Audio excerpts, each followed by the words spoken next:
Yesterday morning, was that yesterday morning? I don't remember. We saw SpaceX actually lose their first time losing an engine during a mission that we've known about, at least during ascent, at least since 2012. I think the last time was commercial CRS-1, which was like their, I don't remember, like the fourth flight of the Falcon 9. And back then it actually used the Merlin 1C engine. So it was a slightly older variant. These are 1Ds, but like cranked out to the max. Now, one thing to keep in mind is this was the fifth flight of this particular booster. And it was using, this is for another Starlink mission. This is the kind of the fifth operational Starlink mission. So it was an internal SpaceX mission, right, where this problem failed, which is great because it really does show that they're willing to push the envelope of their vehicles' reusability in-house, on their own payloads, on their own systems. So this had a reused fairing, which again, it's good for them to get practice using fairings. And then it also used a booster for the fifth time. Now what's cool, so there we go. That was the frame. I was waiting for it to pop up. So you can see all of a sudden and I totally missed it during the actual webcast. I was not able to catch it.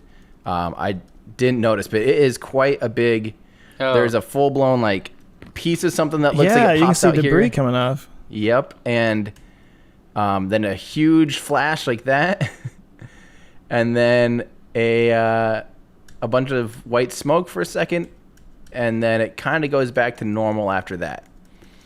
Now, this is already praise to the design of having 9 engines, is the idea that it has full redundancy, and as a matter of fact, at this point, it's so close to MECO. Look at in the timeline down here. You can see how close it is to the, to the end of its flight, or to the end of the booster having to be burning.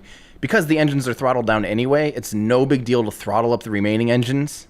That's the beauty of, as a matter of fact, the Falcon 9 can lose one of its 9 engines at any point, even literally right when it leaves the pad. If it went, had some big event with one of the engines, they can shut one down right away, and it'll actually still be able to perform, at least for most missions, the majority of missions, it would still be able to get what it needs to do in order to get into its payload into space. And the cool thing is, in this case, say it had something ridiculous, because they normally have so many extra margins in the vehicle anyway to be able to land. The cool thing is with this, say it lost its margins to land, it actually still has extra margin in the fact that it has spare fuel to land. So worst goes to worst, they could burn longer with fewer engines and just totally negate the landing. I don't know if it's for sure programmed into it, but that's something that an expendable vehicle can't do, because they literally go to basically fuel depletion on a normal vehicle. But this vehicle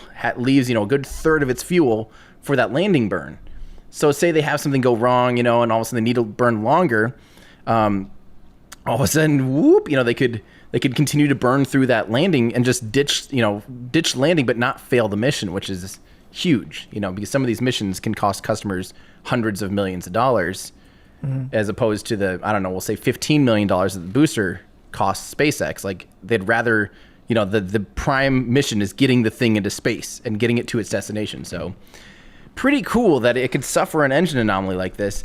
And this is basically exactly what happened then. Because I don't know if it's necessarily because it lost its engine on ascent or what, but then we actually saw it, we lost it during descent as well, though, unfortunately.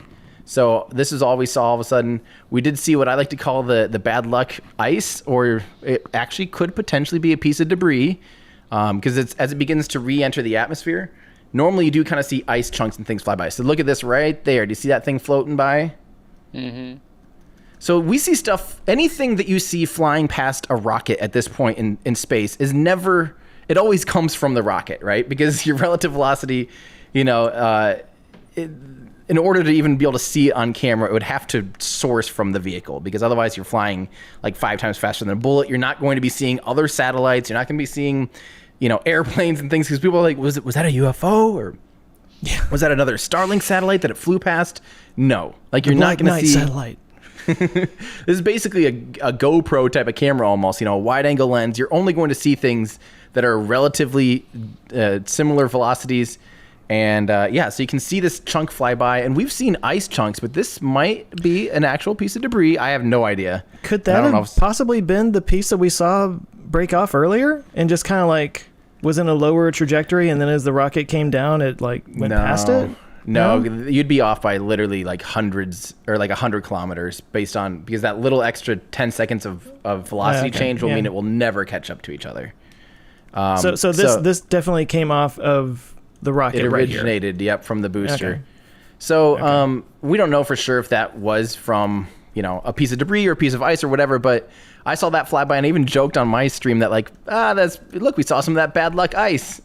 Because we've had the previous 2 boosters that have failed had a big piece come out from their grid fins, totally, and it was ice, totally coincidental. I think that CRS-16 and the previous Starlink mission that failed had a piece of ice like that. Then we see this, I'm like, oh, bad luck, and then of course it ended up not landing. So crazy. So they did lose another booster, basically 2 in a row for this mission profile. That's right. The last one that didn't land was another Starlink one, wasn't it? Another Starlink mission. Yeah. And now this is where things kind of got wonky. Normally it doesn't like wiggle around like this, and there's some speculation, like Scott Manley had some speculation that perhaps it even was pouring out gas from one of the, an engine that shut down because it was dirtier than normal. And then right here, watch how much it shimmies after engine shutdown, way more than normal. So in other words, at this point, it's clearly off. It's clearly off of its normal trajectory, and the grid fins are like, okay, get back on course. And because it was trying to have to do so much, it's likely that it just absolutely was way too far off and ditched itself or something. Yeah.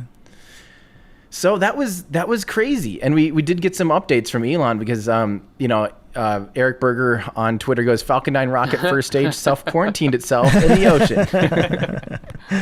And Elon responded to that and said, yeah, there was also an early engine shutdown on ascent, but it didn't affect orbital insertion. Shows value of having 9 engines. Thorough investigation needed before next mission. So obviously they weren't intending to lose an engine, and they weren't necessarily intending.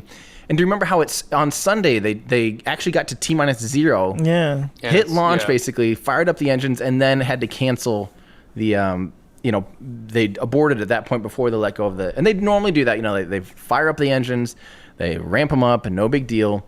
And then once everything's good to go, then the vehicle realizes it's ready to go to space.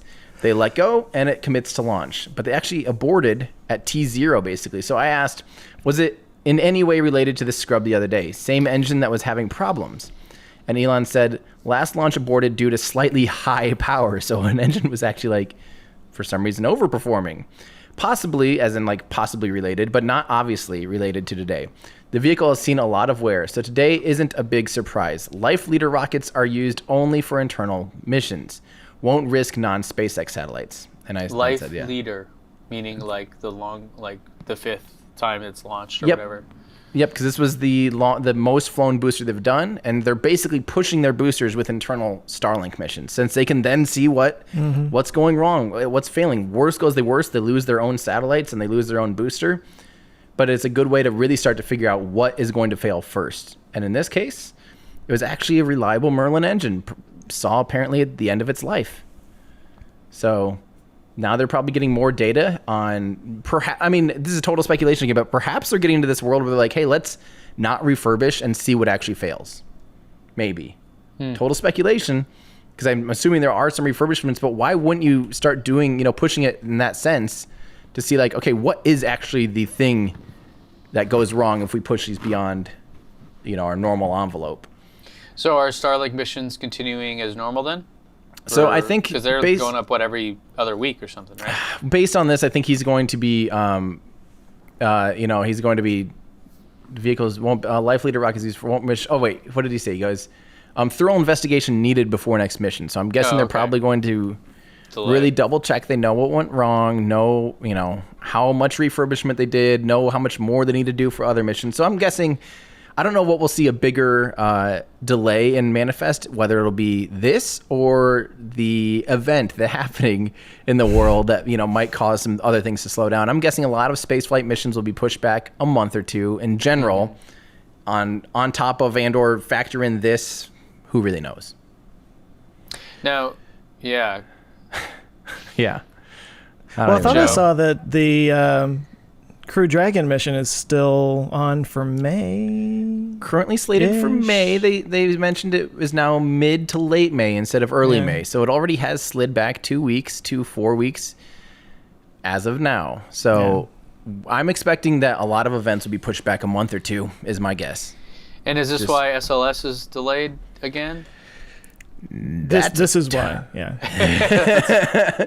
We figured it out. SLS was just living in the future. Yeah, that's right.